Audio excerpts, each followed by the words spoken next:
Good evening students. तो पिछली दो क्लासेस में हमने चर्चा किया महाजनपद काल के बारे में। आज की रूटीन क्लास मगध महाजनपद के उदय के संदर्भ में होनी चाहिए, लेकिन मैंने आज थोड़ा सा लीक से हट करके कुछ मुद्दों पर चर्चा करने का फैसला किया है, और वो कि एंशिएंट युग में प्राचीन भारत में व्यापारिक मार्ग कौन कौन से थे और कौन कौन सी मृदभांड परंपराएं विकसित हुई।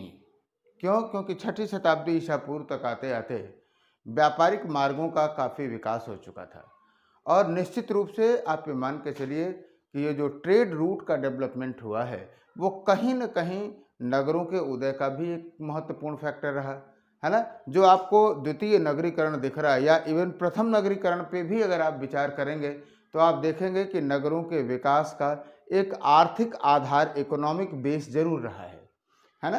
तो आगे चल करके इन इकोनॉमिक फैक्टर्स का क्या योगदान रहा, वो समझने के लिए अगर आप इसे जानेंगे तो थोड़ी इतिहास की समझ और भी डिस्कस होगी, और भी मतलब बढ़ेगी। एक बात और कि आज हम कुछ मृदभांड परंपराओं की भी चर्चा कर लें। हालांकि अधिकांश आपने देख लिया, एक दो और आएंगी, तो ये सही टाइम होगा कि मृदभांड परंपराओं की भी चर्चा कर लेते हैं। तो आज की क्लास की जो चर्चा है वो इन्हीं दो बिंदुओं के इर्द गिर्द रहेगी।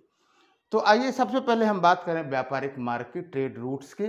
वास्तव में छठी शताब्दी ईसा पूर्व तक आते आते कई व्यापारिक मार्गों डेवलप हो चुके थे, और अगर हम इन व्यापारिक मार्गों के प्रकृति का विश्लेषण करें तो हम मोटे तौर पे इसे कह सकते हैं कि एक जो था आपका महापथ,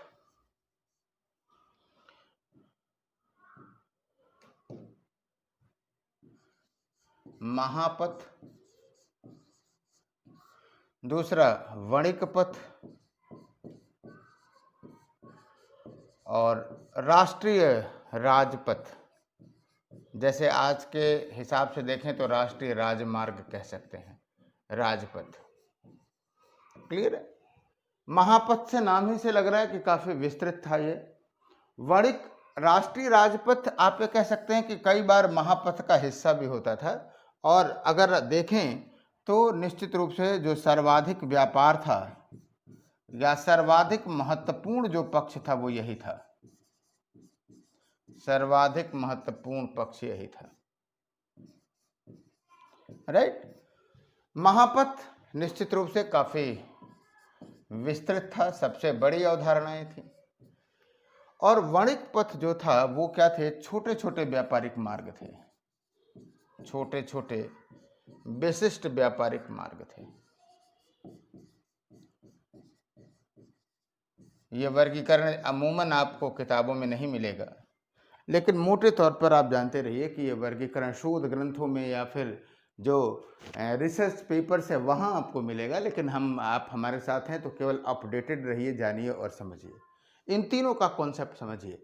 महापथ का मतलब है कि वो काफ़ी विस्तृत है। राष्ट्रीय राजपथ महापथ का हिस्सा हुआ करता था, राइट। और जो सर्वाधिक महत्वपूर्ण पथ है राष्ट्रीय राजपथ का ही रहा है व्यापारिक दृष्टिकोण से देखा जाए। और जो वणिक पथ थे वो छोटे छोटे एरियाज में क्या हुए, डेवलपमेंट हुए। तो हम लोग महापथ की पहले कुछ चर्चा कर लेते हैं यहाँ पर। जब आप महापथ की चर्चा करेंगे, आइए नेक्स्ट की बात करते हैं, फिर फिगर में आते हैं। पहला है उत्तरापथ।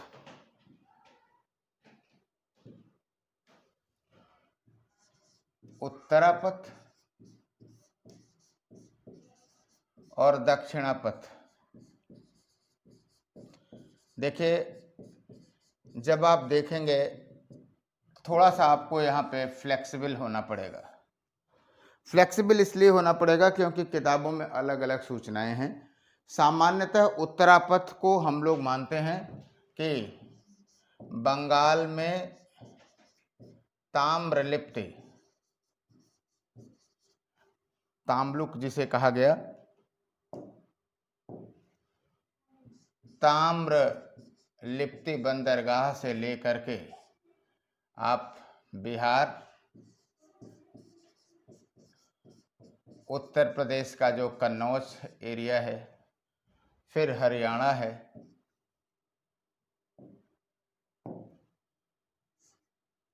हरियाणा, फिर दिल्ली, फिर पेशावर। सामान्यतः आपको उत्तरापथ के रूप में यही चीजें मिलेंगी। श्योर? लेकिन कुछ ऐसे ग्रंथ हैं जहां पर रिसर्च में ये दावा किया गया कि वास्तव में ये आसाम से भी रिलेटेड था, आसाम से।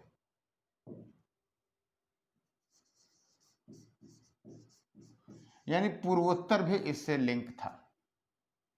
सबसे बड़ा मार्ग आप ये कह सकते हैं उत्तरापथ रहा, है ना, महत्वपूर्ण भी रहा। तो अब आपको विकल्प देखना होगा। अमूमन एग्जामिनेशन में जो विकल्प आएगा वो ताम्रलिप्ति ही आएगा। कुछ लोग मानते हैं उसके आधार पर नहीं आएगा, है ना। ये मेंस नहीं है। जब आपको प्रीलिम्स के पॉइंट ऑफ व्यू से लिखना है तब तो एग्जैक्ट जानना पड़ेगा कि ताम्रलिप्ति से पेशावर तक था। लेकिन जब आप एनालिसिस करेंगे तो एनालिसिस में एक संभावना रहती है कि कुछ विद्वान ये मानते हैं कि इसका विस्तार पूर्वोत्तर आसाम तक भी था। वहां आप लिखने की गुंजाइश बनी रहेगी। और आप देखिए इस पे बहुत सारे जो नगर हैं, आप जरा सोचिएगा कि कौन कौन से नगर उत्तरापथ पे आपको मिलेंगे। राजगृह मिल गया, वैशाली मिल गया, ये जितने भी नगर हैं महत्वपूर्ण जो केंद्र हैं 6ठी शताब्दी ईसा पूर्व के, आप देखेंगे उत्तरापथ पे है। ये आपका होमवर्क मैं दे देता हूं कि उत्तरापथ पर स्थित कौन कौन से शहर थे। अब मिलाइएगा इस रूट से तो पता चलेगा। वास्तव में इसी उत्तरापथ का एक सब पार्ट भी था। सब पार्ट ये था कि एक ताम्रलिप्ति से लेकर के कन्नौज तक था। ये कम लोग जानते हैं, उपमार्ग है लेकिन जानते रहिए। दूसरा जो था वो था आपका इंद्रप्रस्थ से मुल्तान था। इंद्रप्रस्थ से मुल्तान, इसी के पैरेलल आप मान सकते हैं उत्तरापथ, राइट। अब आइए हम लोग दिखाते हैं उत्तरापथ इस फिगर में कहां कहां से दिख रहा है। यही जो पुराना ये पार्ट आप देख रहे हैं उत्तरापथ का है। ये दक्षिणापथ लगा दिया, ये है नीचे उत्तरापथ है। उत्तरापथ को चलिए इससे देख लेते हैं। ये रहा, ये राजगृह गया कह रहा है, लेकिन अगर नए शोध के हिसाब से माना जाए तो आप ये कह सकते हैं कि सर इसका जो विस्तार रहा होगा वो आसाम तक भी रहा होगा। क्लियर है? ये देख रहे हैं श्रावस्ती, अहिच्छत्र, है ना, हस्तिनापुर, तक्षशिला, पेशावर, ये रहा होगा आपका उत्तरापथ। बहुत सारे मार्ग आपको यहाँ पे दिख रहे हैं। Clear, right. महापथ पे है, राजमार्ग भी आप कह सकते हैं, आगे चल करके जीटी रोड का भी नाम होगा। तो कॉन्सेप्ट समझिए कि व्यापारिक जो ट्रेड था वो मार्ग पहले से ही डिस्कस रहा है। आइए दक्षिणापथ की बात करते हैं। दक्षिणापथ देखिए, जो दक्षिणापथ है, उत्तरापथ हो गया। अब आइए हम लोग बात करें दक्षिणापथ। आपको अमूमन मिल जाएगा कि श्रावस्ती से लेकर के शुरू हो रहा है। श्रावस्ती से लेकर के मध्य प्रदेश, महाराष्ट्र और तमिलनाडु,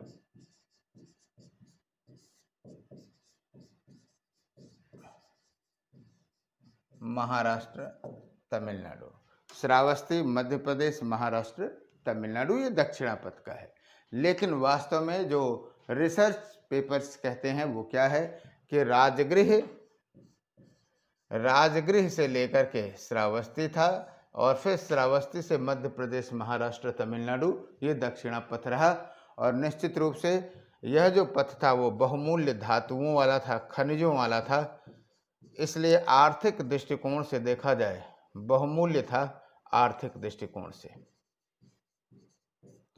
इसके भी कई उपमार्ग थे, लेकिन आर्थिक दृष्टिकोण से यह पार्ट बहुत ही महत्वपूर्ण रहा है। जैसे इसके कुछ आपको बता दूं, जैसे राजगृह से लेकर के कन्नौज और कन्नौज से लेकर विदिशा, ये सब महत्वपूर्ण रहे हैं। राजगृह तो राजधानी ही थी। कन्नौज आप जानते हैं महोदय नगर कहा जाता था, और महोदय नगर कहने के पीछे जो उद्देश्य था वो यही था, क्यों?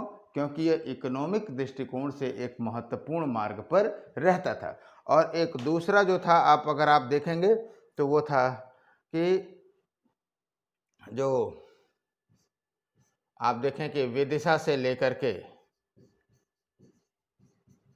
पूर्वी घाटों तक था, ये पूर्वी घाट तक था, है ना। तो इसके भी उपमार्ग हुआ करते थे। ये दक्षिणा पथ हो गया, ये उत्तरा पथ हो गया। आप देखिए दोनों श्रावस्ती में मिल भी रहे हैं। ये आपका दक्षिणा पथ है, देख रहे हैं येलो वाला ये जो लिखा हुआ है, ये रहा श्रावस्ती, अयोध्या, प्रयाग, काशी, विदिशा, उज्जैनी।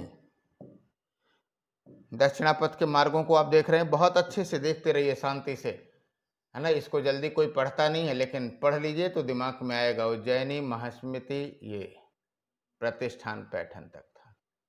क्लियर है? ये दक्षिणा पथ रहा है, श्रावस्ती से दिखाया है। बहुत सारे लोग राजगृह से अटैच कर लेते हैं उसको, तो लेकिन सामान्यतः जब आप मानेंगे तो वो श्रावस्ती से लेकर के इसको मानेंगे। पक्का हो गया उत्तरा पथ और दक्षिणा पथ, राइट? कोई संदेह नहीं। व्यापारिक मार्ग आपने देख लिया, और ये दोनों मार्ग ये रिसोर्सेज हैं, आगे चल करके इसके कई उपमार्ग होंगे। अभी आप चलते हैं, चर्चा करते हैं। पहले हमने 1 और 2 की चर्चा कर लिया, उत्तरा पथ और दक्षिणा पथ की बात कर लिया, राइट? आइए आगे चलते हैं, नेक्स्ट की बात करते हैं।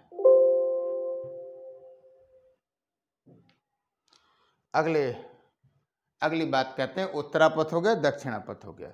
अब आइए हम लोग एक चर्चा करते हैं अपरांत पथ की।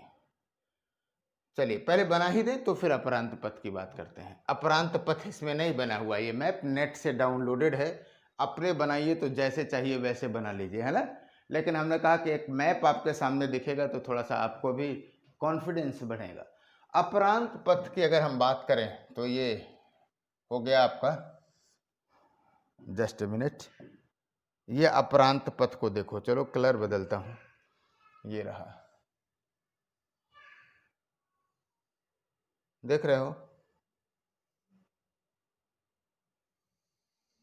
ये अपरांत पथ है।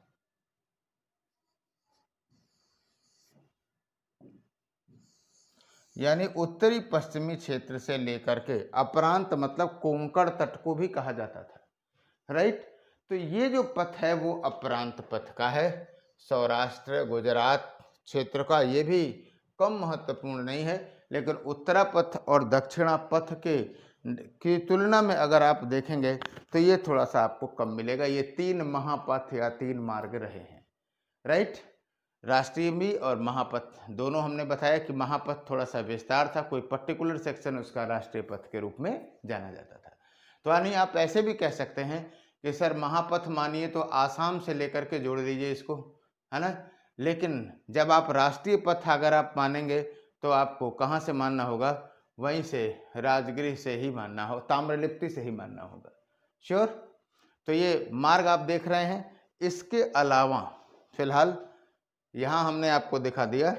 आइए यहाँ पे भी चर्चा कर लेते हैं, अपरांत पथ की चर्चा कर लेते हैं। कठिन जरूर होगा, लेकिन कठिन से परेशान होने की जरूरत नहीं है। समझ है तो कठिन या और सरल की क्या बात है। अपरांत पथ ये उत्तरी पश्चिमी क्षेत्र से अगर आप शुरू करिए तो गुजरात और प्लस आपका महाराष्ट्र और प्लस तमिलनाडु, केरल का तमिलनाडु स्पेशली जानते रहिए। तो ये जो कोंकण तट वाला पार्ट है वो अपरांत पथ हुआ। ये तीनों महापथ थे। अब आइए हम लोग चर्चा करते हैं, एक बार वणिक पथ की चर्चा करते हैं कि वणिक पथ क्या थे। वणिक पथ एकदम आप ये मान के चलिए कि ये टारगेटेड होते थे, टारगेटेड ट्रेड रूट्स होते थे। ये एक निश्चित लक्ष्य के लिए। मालूम हुआ कि आप उस राजपथ पे चलते चले जा रहे हैं। आइए दिखाते हैं पहले। जैसे मान लीजिए कि आप इस किसी पथ से चलते चले आए, इस दक्षिणा पथ से आप आए, मान लीजिए सपोज करिए प्रतिष्ठान तक आए। अब आपको केरल के सेक्शन में आना है, यहां तक आप यात्रा करके चले आए, राइट, समझ रहे हैं ना। आइए दिखाता हूं, यहां तक आप यात्रा करके राजपथ से आ गए। अब आपको मसाला खरीदने केरल आना है, ये हो गया वाणिक पथ हो गया। बात समझ में एक नहीं। या आप मान लीजिए कि इस पथ से महापथ से आए, इसके बाद आपको तमिलनाडु या आंध्रा जाना है, आप ऐसे चले गए। और बहुत अच्छे ढंग से जानते रहिए कि ऐसा मार्गों का, या पूर्व से ऐसे आ गया, ठीक है, या फिर यहाँ से विदिशा आ गया, ये आ गया। तो इस तरह के जो वणिक पथ थे, वणिक पथ के पथों की जो संख्या थी वो कम नहीं थी, पर्याप्त एक तरह से जाल बिछा हुआ था, राइट। तो वणिक पथ है, राइट, क्लियर हो गई बात। तो हम अगर अब डिफाइन करना चाहें तो वणिक पथ को हम यही कहेंगे साथ में कि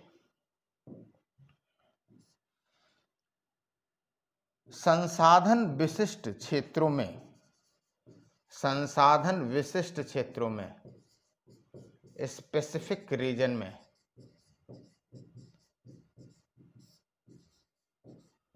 संसाधन विशिष्ट क्षेत्रों में जिन सड़कों का या मार्गों का विकास हुआ,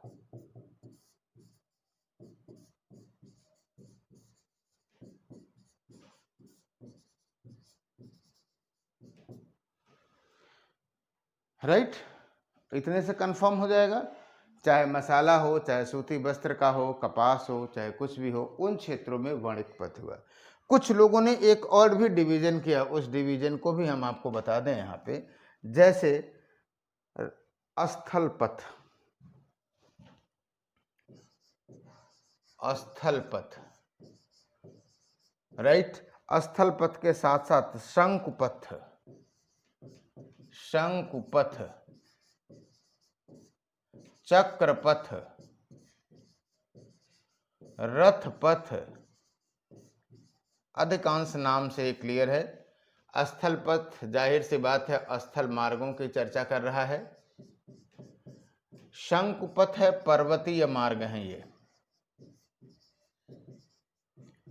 चक्रपथ वहां पे जहां पे आप बैलगाड़ी से जा सकते हैं। रथपथ जहां से रथ जाया जा सकता है। आपको बताऊं कि कौटिल्य ने ऐसे बहुत सारे पथों की इसके अलावा भी चर्चा की है, और यह भी बताया है कि तुलनात्मक रूप से कौन सा मार्ग अधिक इकोनॉमिकल होता है, कहां पर लाभ ज्यादा होता है। श्योर। तो कहने का मतलब ये है कि ये विभिन्न प्रकार के पथ हैं। अब आपको समझना चाहिए, ये बात दिमाग में रखना चाहिए कि शहरीकरण होगा या राज्यों का उदय होगा, उसके लिए जो आर्थिक संसाधन चाहिए, इकोनॉमिक रिसोर्स चाहिए, वो इन्हीं एक्टिविटी के थ्रू होगा। मैं मानता हूं कि इस बात को कोई पढ़ाता नहीं है, कोई समझाता नहीं है, कठिन है, लेकिन इससे कोई मतलब नहीं है। आप इस बात को समझिए, और जब आप लिंक करेंगे मेंस के क्लासेस को तो निश्चित रूप से वहाँ आप बहुत अच्छी स्थिति में होंगे, बहुत अच्छा अच्छी कंडीशन में आप होंगे। तो ये रहा आपका राजमार्गों के संदर्भ में। आइए हम लोग कुछ चर्चा कर लेते हैं मृदभांड परंपराओं की। हल्की सी चर्चा करने की जरूरत है क्योंकि बहुत सारी चीज आप जानते हैं। वास्तव में जो मृदभांड परंपराएं हुई, वो हर एक मृदभांड एक निश्चित संस्कृति या एक निश्चित युग से संबंधित रहा है। जैसे आपको बताऊं पहली जो परंपरा आपको सबसे पुरानी दिखाई देगी वो दिखाई देगी आपकी BRW। कहीं आपको ब्लैक एंड रेड वेयर, कहीं पॉटरीज मिलता है, कहीं वेयर मिलता है, काले एवं लाल मृदभांड। नाम से ही लग रहा है कि कुछ काले होंगे और कुछ लाल होंगे, और ये सबसे पुराना है, सबसे लोकप्रिय है। BRW लगभग हर समय में पाए गए। और जब आप बर्तन पकाने की कला को देखेंगे, आंव में पकाया जाता है, जब कुम्हार बर्तन को पकाता है तो जो बीच में रहता है वो जल जाता है, जो साइड में रहता है थोड़ा सा पिंकिश हो जाता है। तो BRW, और वास्तव में इसकी जो शुरुआत हुई, आप ये कह सकते हैं कि सर हम लोग जो मध्य पाषाण काल से देख रहे हैं, मध्य पाषाण काल से नव पाषाण काल, सिंधु घाटी सभ्यता, इवन बाद में भी ये BRW की जो परंपरा है बनी रहेगी। सबसे लोकप्रिय इसी संदर्भों में हमने कहा जन सामान्य इसी बर्तनों को प्रयोग करेगा, है ना। फॉर कॉमन बीइंग ये बर्तन हुआ करते थे। आइए अगली की बात करते हैं। BRW के बाद आते हैं OCP, ऑर्कर कलर्ड पोटरीज। गेरुवर्णी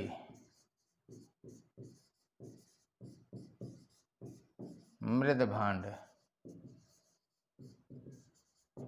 गेरुए कलर के मृदभांड हैं।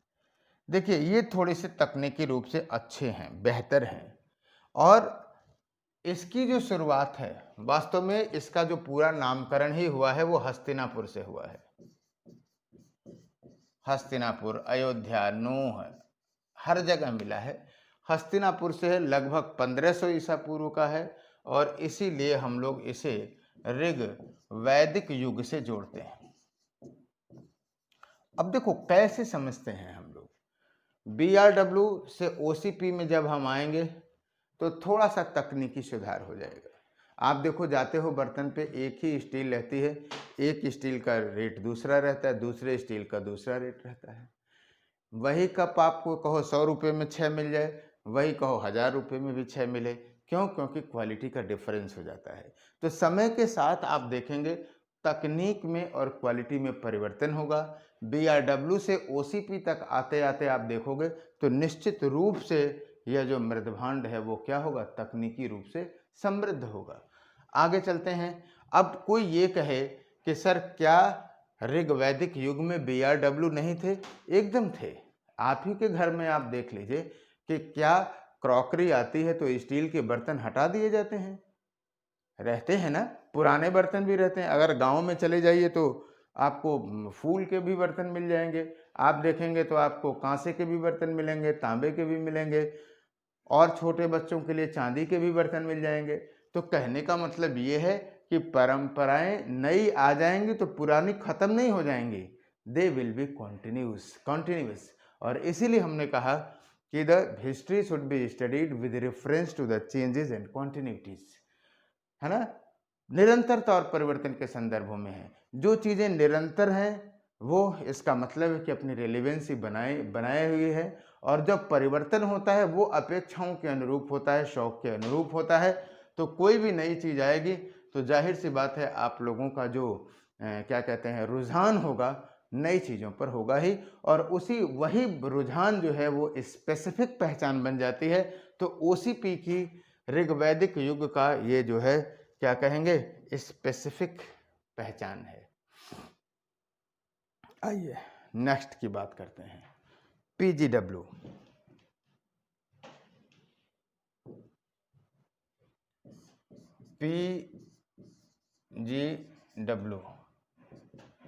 पेंटेड ग्रेवेयर, चित्रित धूसर मृदभांड।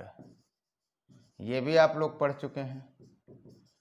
ये है आपका उत्तर वैदिक युग से शुरू होगा, आगे भी चलता है। अब कोई ये कहे, कोई अगर ये सवाल पूछे कि सर क्या उत्तर वैदिक युग में गेरुवर्णी मृदभांड या BRW नहीं मिलेंगे? क्यों नहीं मिलेंगे? जरूर मिलेंगे, लेकिन उत्तर वैदिक युग की जो पहचान है वो इस पेंटेड ग्रे वेयर से है, नाम ही है, चित्रित है। आप ये जानते हैं कि यह आयरन यूज्ड कल्चर है, सबसे पहले यहीं पर आयरन यूज हुआ था, राइट। और जो चित्रित है ना, आपको बताएं इकट्ठे बहुत हाई फाई पेंटिंग नहीं आपको दिखाई देगी। वो चित्रित परंपरा, चित्रकला तो आप जानते ही हो प्रागैतिहासिक काल से चल रही है। तो इस समय जो आपको चित्र मिलेंगे वो दो चीजें मिलेंगे, ज्यामितीय मिलेंगे, अभी दिखाता हूं, वनस्पति मिलेंगे, है ना। जैसे मालूम हुआ कि त्रिभुज बना दिया गया, है ना, ये बना दिया गया, या आपने देखा ओम ही बनाया गया, तो ये क्या है, लाइन से ही तो बनाया जा रहा है ना। और जो वनस्पति है, ये डिजाइन आप सभी लोगों ने, जिंदगी में कोई ऐसा लड़का नहीं होगा जो ये डिजाइन ना बनाया हो, इस तरह की डिजाइन आपको मिल जाएगी। तो कहने का मतलब है कि पेंटेड ग्रे वेयर में ये चीजें हैं, तकनीकी रूप से ये ग्रे कलर में है और OCP से ज़्यादा बेहतर आपको दिखाई देंगी। अगला जो हमको दिखाई देता है, हम ऊपर कर लेते हैं। अगला जो दिखाई देगा वो दिखाई देगा आपको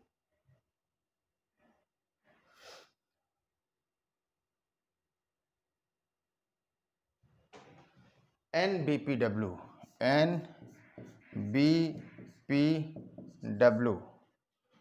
नॉर्दर्न, इसकी भी हमने एक बार हल्की सी चर्चा की है। ब्लैक पॉलिश्ड वेयर, उत्तरी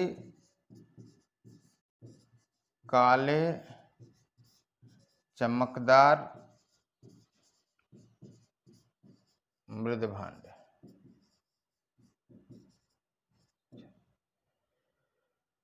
नाम ही है नॉर्दर्न, मतलब उत्तरी भारत में ब्लैक पॉलिश्ड, काले रंग की पॉलिश की हुई है।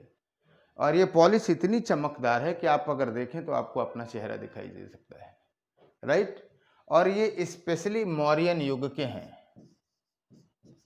और माना तो ये जाता है कि ये अभिजात्य वर्ग के लिए है, एलीट क्लास के लिए है। मतलब ये जो एलीट क्लास है मौर्य युग में, या तो राजा वर्ग या तो व्यापारी वणिक वर्ग होता था, राइट। हालांकि इसका जो पहला उल्लेख आपको मिलता है चंपा से मिलता है, महाजनपद से ही मिलता है।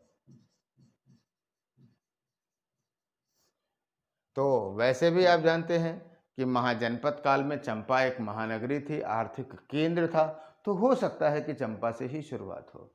और एक अंतिम परंपरा जो विकसित हुई इसमें, उसकी हम लोग चर्चा कर लेते हैं। वो है आपका एरोटीन मृदभांड। एरोटीन,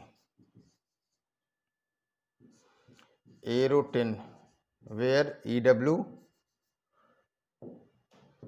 एरोटिन मृदभांड। वास्तव में कहा तो जाना चाहिए इसको गुप्त युग का, लेकिन शुरुआत हो जाती है कुषाणों के काल से ही।